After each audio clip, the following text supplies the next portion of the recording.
بسم اللہ الرحمن الرحیم۔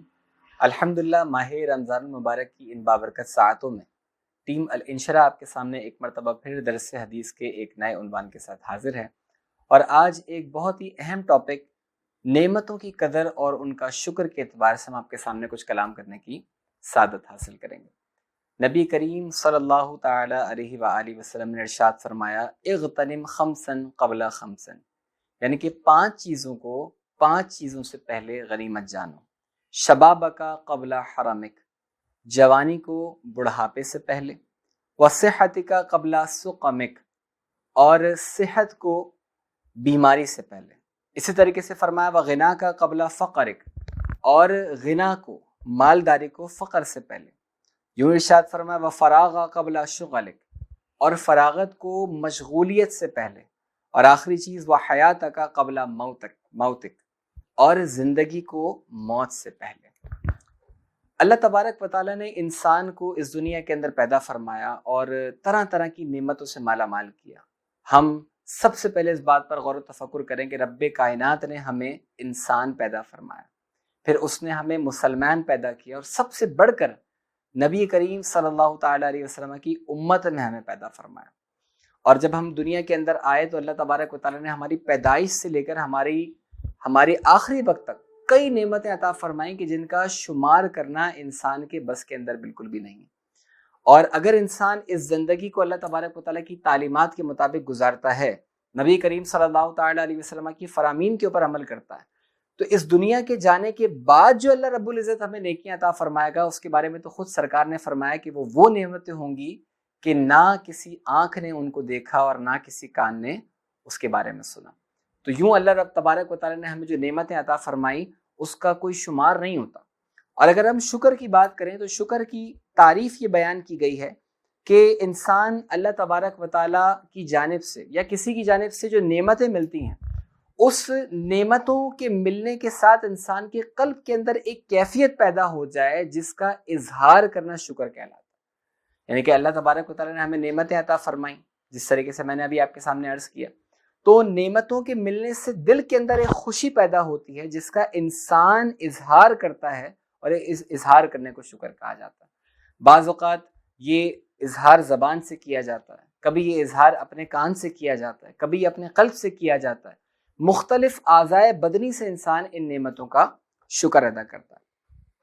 اور ہمارے معاشرے کے اندر جو چیز دیکھی جا رہی ہے کہ اس شکر کرنے کا بہت زیادہ فقدان ہوتا جا رہا ہے، بہت ناشکراپن ہمارے معاشرے کے اندر بڑھتا جا رہا ہے۔ اس کی میں آپ کو ایک ایگزامپل عرض کروں کہ پہلے ہمارے گھروں کے اندر ایک کمانے والا ہوتا تھا اور 5 لوگ کھانے والے ہوتے تھے۔ اب ہمارے معاشرے کے اندر ایسا ہے کہ ایک گھر کے اندر 4 5 افراد کمانے والے ہیں، لیکن اس کے باوجود پورا نہیں ہو رہا۔ ہر کوئی اسی بات کا شکوہ کرتا ہوا نظر آتا ہے کہ مہنگائی بہت ہو گئی ہے، پورا نہیں پڑ رہا۔ بالیقین مہنگائی بہت ہو گئی ہے، لیکن اس کے پیچھے ایک بہت اہم وجہ یہ بھی ہے کہ انسان نے شکر کرنا ختم کر دیا۔ اور خود اس شکر کے بارے میں اللہ تبارک و تعالیٰ نے کیا ارشاد فرمایا کہ اگر تم میری نعمتوں کا شکر ادا کرو گے تو میں تمہیں اور بڑھا کر دوں گا۔ لئن شکرتم لازیدنکم، تم شکر ادا کرو میں اور بڑھا کر دوں گا، لیکن اگر تم ناشکری کرو گے تو پھر میرا عذاب بہت زیادہ شدید ہے۔ یہی چیز ہم اپنے معاشرے کے اندر دیکھ رہے ہیں کہ جس ذبو حالی کی جانب ہم بڑھ رہے ہیں، اس کی ایک اہم وجہ یہی سامنے آتی ہے کہ انسان اللہ تبارک و تعالیٰ کی نعمتوں پر غور نہیں کرتا، اور اگر غور کر لے تو پھر اس کے اوپر شکر ادا نہیں کرتا۔ ہم بچپن سے دیکھتے ہیں بچوں کو بہت سارے ممالک کے اندر ایسی پرفیکٹ ٹریننگ دی جاتی ہے کہ جو چیز ان کو دی جائے وہ سامنے سے فوراً کہتے ہیں تھینک یو سو مچ۔ اس کا کیا مطلب ہوتا ہے کہ وہ شکر کا اظہار کر رہا ہے۔ تو ہمیں بھی چاہیے کہ اپنے بچوں کو بھی اس چیز کی عادت ڈالوائیں کہ جو ان کو نعمت ملے فوراً ان کی توجہ اس جانب مبعوث کریں کہ سے تھینکس ٹو اللہ، اللہ تبارک و تعالیٰ کا شکر ادا کریں۔ اور اس کی سب سے بہترین طریقہ یہ ہے کہ آپ جب کھانا کھانے بیٹھیں، کھانا کھا لیا تو ان کے سامنے الحمدللہ کہیں۔ ان کو یہ پتا ہوگا کہ میرے والد صاحب، میری والدہ اللہ تبارک و تعالیٰ کا شکر ادا کر رہی ہیں۔ بچپن سے ان کی اس طریقے سے تربیت کی جائے کہ ان کے ذہن کے اندر بھی شکر کی ایک ڈیفینیشن پیدا ہو، اور جب ہم اس کام کو کرنے کے اندر سکسیسفل ہو جائیں گے تو پھر بالیقین ہماری آگے آنے والی نسلیں بھی اللہ تبارک و تعالیٰ کا شکر ادا کریں گی۔ اب سوال یہ پیدا ہوتا ہے کہ انسان شکر کو اپنانے کے کیا طریقے اپنائے، ایسے وہ کون سے اسباب ہیں، کون سے ذرائع ہیں جن کو اپنانے سے انسان اللہ تبارک و تعالیٰ کا شاکر بن سکتا ہے۔ تو علماء کرام مختلف کتب کے اندر مختلف چیزیں بیان فرماتے ہیں. سب سے پہلی چیز کہ شکر کے فضائل کے بارے میں غور و تفکر کرے. انسان اس بارے میں سوچے, کتب کا مطالعہ کرے کہ اگر میں شکر کروں گا تو اللہ تبارک و تعالیٰ مجھے کون سی نعمتیں عطا فرمائے گا. جس طریقے سے میں نے ابھی آپ کے سامنے عرض کیا کہ اللہ رب العزت فرماتا ہے اگر تم میرا شکر ادا کرو گے تو میں تمہیں نعمتوں کے اندر اور اضافہ کر کے دوں گا. تو شکر کے فضائل کے بارے میں غور و تفکر کرے. یوں ہی اپنے سے کم اور ادنا بندے کو دیکھیں. خود ہمارے بزرگان دین فرماتے ہیں کہ جب نیکیوں کے اندر کسی کو دیکھنا ہو تو اپنے سے اوپر والے کو دیکھو کہ اس کی نیکیاں کتنی زیادہ بڑھ گئی ہیں, یہ کتنا نیکوکار ہے. اور جب نیکیوں کے اندر دیکھے, انسان گناہوں کے اندر دیکھے, دنیا کے معاملات کے اندر دیکھے, تو اپنے سے کم تر والے کو دیکھے کہ اگر میرے پاس گاڑی ہے تو اس کے پاس تو بائک ہے, اگر میرے پاس بائک ہے اس کے پاس سائیکل ہے. تو ہم اپنے معاشرے کے اندر دیکھتے ہیں اگر کسی شخص کے پاس پہلے گھر نہیں تھا نا تو تمنا کرتا ہے کہ بس اللہ ایک کمرے کا گھر مل جائے نا تو بس یہ بہت بڑی نعمت ہو جائے گی. ایک کمرے کا گھر مل جاتا ہے. اب تھوڑے عرصے کے بعد پلاننگ کرتا ہے اللہ 2 کمرے کا گھر مل جائے, پھر 3 کمرے کا گھر مل جائے. الغرض وہ بڑھتا ہی چلا جاتا ہے. اس کے بارے میں خود ہمارے نبی نے فرمایا کہ انسان کے پیٹ کو قبر کی مٹی بھر سکتی ہے. پہلے اس کے پاس سائیکل تھی, تمنا کرتا ہے بائک مل جائے, بائک آ جاتی ہے, پھر کہتا ہے گاڑی مل جائے, گاڑی مل جاتی ہے تو دوسرا ماڈل مل جائے. الغرض وہ ہمیشہ اوپر کی جانب ہی دیکھتا ہے. لیکن جب نیکیوں کے کمپیریزن کی بات آتی ہے تو بہت مختصر سے عمل کے اوپر بھی اپنے آپ کو راضی کرنے کی کوشش کر لیتا. اب علماء کی جانب نہیں دیکھے گا, اب اولیاء کی جانب نہیں دیکھے گا, اب ان لوگوں کی جانب نہیں دیکھے گا جو عمل کے اندر اس سے بڑھ کر ہیں. لہٰذا جب بھی دنیاوی نعمتوں کے اندر دیکھے تو اپنے سے کم تر بندے کو دیکھے. بالیقین دل کے اندر انسان کو شکر پیدا کرنے کی عادت پیدا ہوگی. حضرت شیخ سعدی رضی اللہ تعالیٰ نے ایک مرتبہ مسجد کی جانب جا رہے تھے. آپ مسجد میں گئے, نماز پڑھی, جب باہر آئے تو آپ کی چپل کوئی لے کر چلا گیا. چپل وہاں پر موجود نہیں تھی. تو دل کے اندر آپ کے خیال آیا کہ اتنے بڑے شخص ہو, لوگ تم سے آگے دین کے مسائل پوچھتے ہیں اور ایک چپل خریدنے کے پیسے نہیں. تو ابھی دل کے اندر یہ کیفیت آئی تھی. تھوڑا سا آگے گئے, دیکھا کہ ایک شخص کے پیر ہی نہیں تھے. تو فوراً اللہ تبارک و تعالیٰ کی بارگاہ میں رجوع کیا کہ یا رب العالمین تیرا کروڑا کروڑ احسان کہ چپل لینے کے پیسے نہیں تو کیا ہوا, لیکن کم از کم تو نے مجھے تو پیر تو عطا فرمائے ہیں. تو ہمیشہ اپنے سے ادنا بندے کو دنیاوی معاملات کے اندر دیکھیں. یوں ہی رب کی نعمتوں پر غور و تفکر کریں. انسان فقط اپنے دنیاوی معاملات کے اندر یا ڈیلی روٹین کے اندر ہی غور کریں تو اس کو پتہ چلے گا کہ رب نے ہمیں کیسی کیسی نعمتیں عطا فرمائی. یہ ہم پلک جھپکتے ہیں, کتنی مرتبہ ہم دن کے اندر یہ پلک جھپکتا ہے اور ہم نے کبھی محسوس ہی نہیں کیا کہ یہ اللہ تبارک و تعالیٰ کی کوئی نعمت ہو سکتی ہے. باہر کے ممالک کے اندر ایک شخص کے بارے میں بیان کیا جاتا ہے کہ وہ بہت زیادہ امیر کبیر شخص تھا اور اس کو ایک بیماری یہ ہو گئی تھی کہ وہ اپنی مرضی سے اپنی آنکھ کو کھول یا بند نہیں کر سکتا تھا. ہم تو بہت آسانی اس کو یوں بند کر لیتے ہیں, کھول لیتے ہیں, دن میں کئی مرتبہ ایسا ہوتا ہے. لیکن اس کے ساتھ یہ بیماری لاحق ہو گئی تھی کہ اپنی پلکوں کو خود کھول یا بند نہیں کر سکتا تھا. تو ڈاکٹرز نے ایک وہاں پر اس کے ٹیپ یا کوئی سولوشن ٹائپ کی چیز لگا دی. جب سونا ہوتا تو یہاں سے اس کو بند کر لیتا, جب اٹھنا ہوتا تو اس کو اٹھا لیتا. کسی نے اس سے پوچھا کہ اگر تمہیں یہ نعمت واپس چاہیے ہو تو تم اس کے لیے کیا دے سکتے ہو؟ اس نے کہا کہ میں اپنے مال کی ایک ایک رقم دے دوں گا, سب کچھ اپنا لٹا دوں گا, بس مجھے یہ نعمت واپس مل جائے. اب اگر ہم اور آپ غور کریں, ہم نے تو کبھی اس کو نعمت سوچا ہی نہیں. اسی طریقے سے ہمارے منہ کے اندر جو لعاب ہوتا ہے, جو تھوک ہوتا ہے, اس کا ایک اسپیسیفک اماؤنٹ ریکوائرڈ ہوتا ہے ہمیں صحیح طریقے سے بات کرنے کے لیے. اگر یہ کم ہو جائے تو ہمارا حلق بار بار خشک ہونا شروع ہو جائے گا, یہ زیادہ ہو جائے تو بھی ایک بیماری ہے. تو یہ چھوٹی چھوٹی چیزیں اگر ہم غور و تفکر کرتے چلے جائیں تو اللہ تبارک و تعالیٰ نے کتنی ہمیں نعمتیں عطا فرمائیں, تب ہمیں اندازہ ہوگا کہ ہمارا رب کتنا کریم ہے, اس نے کتنے ہم پر احسان کیے, کتنی ہمیں نعمتیں عطا فرمائی. یوں اگر ہم آگے دیکھیں تو فرمایا جاتا ہے کہ انسان زوال نعمت کے اوپر غور کرے, اس چیز کے بارے میں غور و تفکر کرے کہ جو نعمت ابھی میرے پاس ہے, اگر یہ نعمت مجھ سے چھن جائے تو کیا ہوگا. ابھی اگر میرے پاس گھر موجود ہے, چھوٹا ہی گھر ہے, اللہ نہ کرے اگر یہ گھر مجھ سے چھن جائے تو میرے ساتھ کیا ہوگا. اگر میرے پاس ابھی بائک ہے تو انسان کبھی کوس رہا ہوتا ہے نا کہ کیا دنیا کہاں سے کہاں پہنچ گئی, ہم ابھی بائک پہ ہی چل رہے ہیں. غور کریں کہ اگر آپ کے پاس یہ بائک نہ ہو تو کیا آپ کا گزر بسر ڈیلی لائف کے اندر آسان ہو جائے گا؟ نہیں. تو فوراً آپ ریکال کریں گے کہ نہیں, یہ اللہ تبارک و تعالیٰ کی بڑی نعمت ہے. اور اسی کی جانب نبی کریم علیہ الصلوۃ والسلام نے بھی بیان فرمایا کہ کچھ چیزیں ایسی ہیں کہ جن کو غنیمت جانو اس سے پہلے کہ وہ تم سے چھن جائیں. اگرچہ حدیث مبارکہ جو میں نے آپ کے سامنے عرض کی اس میں 5 چیزیں ہیں، لیکن یہ صرف 5 چیزوں کے اندر منحصر نہیں ہے، یہ کثرت بیان کی جا رہی ہے، جس میں پہلی چیز سرکار علیہ الصلوۃ والسلام نے بیان فرمائی کہ اپنی جوانی کو بڑھاپے سے پہلے غنیمت جانو۔ غنیمت جانے کا مطلب یہ کہ اس سے پہلے یہ تم سے چھن جائے، اس سے پہلے یہ نعمت تم سے زائل ہو جائے، ابھی اس کی قدر کر لو۔ انسان جوانی کے اندر ہوتا ہے تو اس کے جسم کے اندر قوت ہوتی ہے، طاقت ہوتی ہے، وہ بڑے بڑے کام بآسانی کر سکتا ہے، تو کیا ہی بہتر ہو کہ اپنی جوانی کو غلط چیزوں میں گزارنے کے بجائے اللہ تبارک و تعالیٰ کی عبادت کے اندر گزار لیا جائے۔ اور اگر انسان یہ سوچے کہ ابھی تو جوانی پڑی ہے، جب بزرگ ہوں گے، بوڑھے ہوں گے تو پھر کر لیں گے عبادت، تو کیا ہم میں سے کوئی بھی ایسا شخص ہے جس کے پاس یہ گارنٹی ہے کہ ہم اگلے 1 گھنٹے تک بھی زندہ رہ سکتے ہیں؟ ہمارے پاس تو اگلے 1 منٹ کی گارنٹی نہیں ہے، تو ایسا کیوں انسان کنسیڈر کر لیتا ہے کہ بڑھاپے تک کا انتظار کرتا ہے؟ تو یہ جوانی کی ایک ایسی عبادت ہے کہ جو جوانی کی عبادت اللہ رب العزت کو خود بہت زیادہ محبوب ہے۔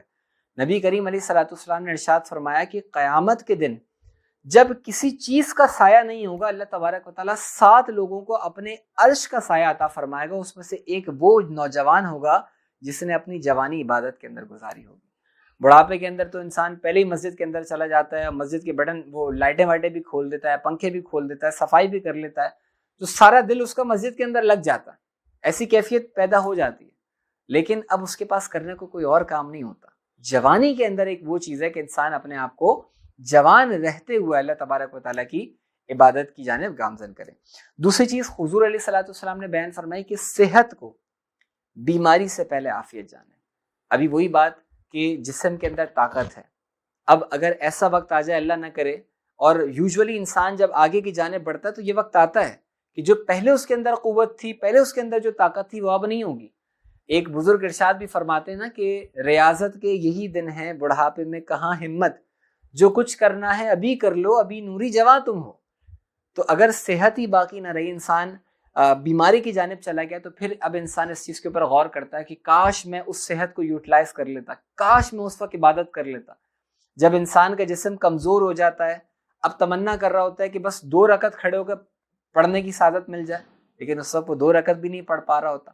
لیکن اور ضمناً میں یہ بات عرض کرنا چاہوں گا، ہمارے معاشرے کے لیے بہت زیادہ ضروری ہے کہ اب ہم لوگوں نے اپنی صحت کا خیال رکھنا بھی چھوڑ دیا۔ ہم اپنے کلینکس کی جانب جب دیکھتے ہیں تو رات کے 12 1 بجے تک کلینکس کے اندر لوگوں کا رش لگا رہتا ہے، بہت سارے لوگ طرح طرح کی بیماریوں کے اندر ملوث ہو گئے ہیں۔ اس کی جب وجوہات کے اوپر غور کیا جائے تو ہماری زندگی کے اندر کوئی ایکسرسائز کا شیڈیول نہیں ہے، ہماری زندگی کے اندر کھانے پینے کی کوئی پیمائش نہیں ہے، ہم جہاں کھانا کھاتے ہیں وہیں پر بیٹھ جاتے ہیں، وہیں کھانا کھاتے ہیں وہیں پر لیٹ جاتے ہیں، تو ان انٹینشنلی یہ ہمیں بیماریوں کی جانب لے کر جا رہی ہے۔ ایک مسلمان کو فٹ رہنا بھی اس وجہ سے ضروری ہے تاکہ وہ زیادہ سے زیادہ صحت مند رہے اور اپنی صحت کو اللہ تبارک و تعالیٰ کی عبادت کے اندر صرف کرے۔ لہٰذا ضمناً میں نے یہ بات عرض کی کہ اپنی زندگی کے اندر واک کا بھی ٹائم نکالیے، آپ کا تھوڑا 10-15 منٹ واک کا بھی ہونا چاہیے، اپنی زندگی کے اندر ایکسرسائز کی بھی کوئی شیڈیول نکالیے، اور زندگی کو اس طرح نہ گزاریے کہ آپ نے کھانے کے لیے جینا ہے بلکہ جینے کے لیے کھائیے۔ لہٰذا بہت زیادہ مرغ و مسلم کھانے کی ضرورت نہیں ہے، لمیٹڈ کھائیں، کھانا کھائیں، ایسا نہیں ہے کھانا نہیں کھائیں گے، اتنا کھائیں جو آپ کی صحت کے اوپر اثر انداز نہ ہو، پازیٹیو امپیکٹ ہو، نیگیٹو امپیکٹ نہ ہو۔ لہٰذا اپنی صحت کو بیماری سے پہلے غنیمت جاننا، اس کے بارے میں حضور علیہ الصلوۃ والسلام نے بیان فرمایا۔ اگلی چیز، اپنے مال کو، اپنی مالداری کو، اپنے غنی ہونے کو فقر سے پہلے نعمت جانے۔ انسان دنیا کے اندر مال کما رہا ہوتا ہے اور سوچ رہا ہوتا ہے کہ اب یہ مال تو میرے پاس کنٹینیوس رہے گا، لیکن کیا ہم نے ایسے لوگ نہیں دیکھے جو ودن سیکنڈز، کچھ لمحات کے اندر کروڑ پتی سے بالکل زمین بوس ہو جاتے ہیں؟ آپ نے دیکھا بڑی بڑی عمارتوں کے اندر آگ لگ جاتی ہے، بڑے بڑے بزنس مین ہوتے ہیں، فیکٹریز کے آنرز ہوتے ہیں، آگ لگتی ہے پوری فیکٹری نیچے بیٹھ جاتی ہے، تو کیا سڈنلی وہ کولیپس نہیں ہو جاتا ہے؟ تو انسان ایسا کیوں کنسیڈر کرتا ہے کہ جو اس کے پاس مال ہے وہ ہمیشہ اس کے پاس رہے گا؟ نہیں، بلکہ there is a high possibility and there is a possibility کہ وہ فقر کے اندر مبتلا ہو سکتا ہے۔ تو کیا ہی بہتر ہو کہ اپنے اس مال کو اللہ تبارک و تعالیٰ کی راہ میں خرچ کرنے کا بھی ذہن بنائے۔ ہم BC ڈالتے ہیں نا، تو کیا ہوتا ہے کہ تھوڑے تھوڑے کر کے پیسے جمع کرنا شروع کر دیتے ہیں، وہ پیسہ آتا ہے اور پھر ہم اس سے کوئی اپنا کاروبار وغیرہ کرتے ہیں، کوئی اپنی فیسیلیٹیشن کا کام کرتے ہیں۔ تو کیوں نہ اس BC کو اس طریقے سے یوٹیلائز کیا جائے کہ یہ پیسہ آخرت کے لیے سیو کر لیا جائے۔ تھوڑا بہت مال و متاع اپنے دل کو راضی کرتے ہوئے اللہ تبارک و تعالیٰ کی راہ کے اندر خرچ کریں. یہ ایسی بیسی ہے جو آخرت کے اندر آپ کو بڑا زبردست فائدہ دے گی. تو اس بیسی کو ڈالنا اڈاپٹ کریں. اللہ تبارک و تعالیٰ کی بارگاہ کے اندر صدقات اور خیرات کرنے کا ذہن بنائیں. تو اب آپ کا یہ ذہن بنے گا جس کی جانب سرکار نے بیان فرمایا کہ اپنے غنی ہونے کو فقر سے پہلے غنیمت جانو. آگے نبی کریم علیہ الصلوۃ والسلام بیان فرماتے ہیں کہ فراغت کو مشغولیت سے پہلے غنیمت جانو. بہت سے لوگ اس دور کے اندر یہ شکوہ کرتے ہوئے نظر آتے ہیں کہ ٹائم نہیں ہے. جس سے پوچھو کہ بھائی آپ عبادت کی طرف بھی آئیں, تھوڑا نمازوں کا ذہن بنائیں, علم دین حاصل کرنے کا ذہن بنائیں, اکثر و بیشتر لوگوں کا جواب یہ آتا ہے کہ بھائی فراغت نہیں ہے. جبکہ آپ ان کے ٹائم کو تھوڑا سا کھنگولیں, اس کو کیا کہتے ہیں, تھوڑا سا انالیسس کریں اور ان سے سوال جواب کریں تو 2-3 گھنٹے تو ان کے فیس بک یوٹیوب میں ہی نکل جاتا. اور دیگر امور کے اندر وہ اپنے کام کو مشغولیت کے اندر وہ پریٹینڈ کر رہے ہوتے ہیں یا بتا رہے ہوتے ہیں کہ ہم بہت زیادہ مصروف ہیں, لیکن ڈیپتھ کے اندر دیکھا جائے تو بہت سارا ٹائم نکل سکتا. اور کچھ ایسے بھی لوگ ہیں کہ حقیقتاً ان کی زندگی بہت زیادہ ٹف ہوتی ہے, ان کے پاس ٹائم نہیں ہوتا. تو وہ لوگ کہ جن کے پاس ٹائم ہے, جو اپنے ٹائم کو ایلوکیٹ کر سکتے ہیں, اس بات کا ذہن بنائیں کہ اس وقت کو ہم نعمت جانیں اس سے پہلے کہ ہم مشغولیت کی جانب گامزن ہو جائیں. خود سرکار علیہ الصلوۃ والسلام بیان فرماتے ہیں کہ جب انسان اس دنیا سے چلا جائے گا تو تمنا کرے گا کہ کاش مجھے 2 رکعت نفل پڑھنے کے لیے ہی دوبارہ دنیا کے اندر بھیج دیا جائے. اب وہ تمنا کر رہا ہوتا ہے کہ میں تھوڑی سی عبادت کر سکوں, تھوڑا سا مجھے ٹائم پیریڈ اور مل جائے. ملک الموت علیہ السلام جب تشریف لائیں گے تو ان سے عرض کرے گا کہ مجھے تھوڑا سا وقت اور دے دیجئے, بس میں تھوڑی سی عبادت اور کر لوں. لیکن وہ فرماتے ہیں کہ کیا میں نے تمہارے پاس اپنے قاصد نہیں بھیجے تھے؟ کیا بڑھاپا تمہارے پاس قاصد بن کر نہیں آیا تھا؟ کیا بیماریاں تمہارے پاس قاصد بن کر نہیں آئی تھیں؟ اب تمہیں کسی بھی قسم کی مہلت نہیں دی جائے گی. لہٰذا عقل مند شخص وہ ہے جو فراغت کے وقت کو غنیمت جانے اس سے پہلے کہ وہ مشغول کسی اور کام کے اندر ہو جائے. اور حدیث مبارکہ کی آخری جزی سرکار علیہ الصلوۃ والسلام بیان فرماتے ہیں کہ اپنی زندگی کو موت سے قبل غنیمت جانے.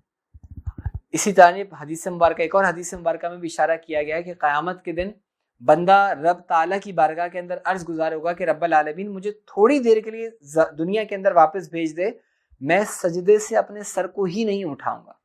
تو اللہ تبارک و تعالیٰ بیان فرمائے گا کہ کیا میں نے تجھے اتنی بڑی زندگی نہیں دی تھی کہ جس کے اندر تو میری عبادت کرتا؟ میں نے تو دنیا کے اندر بھیجا ہی اس وجہ سے تھا کہ تم میری عبادت کرو, لیکن ساری زندگی تم نے دیگر کاموں کے اندر گزار دی, میری عبادت کی جانب گامزن نہیں ہوئے. لہٰذا عقل مند شخص وہ ہے یہ جو 5 چیزیں حدیث مبارکہ کے اندر بیان کی گئیں اس کے مطابق اپنی زندگی کو گزارنے کی کوشش کرے. تو اس کا خلاصتاً میں نے آپ کے سامنے ذکر کیا کہ زوال نعمت سے اپنے آپ کو محفوظ رکھنے کی جانب غور و تفکر کرے کہ اگر یہ نعمتیں مجھ سے زائل ہو جائیں تو پھر انٹینشنلی انسان اللہ تبارک و تعالیٰ کی شکر گزارے کی جانب گامزن ہوتا ہے.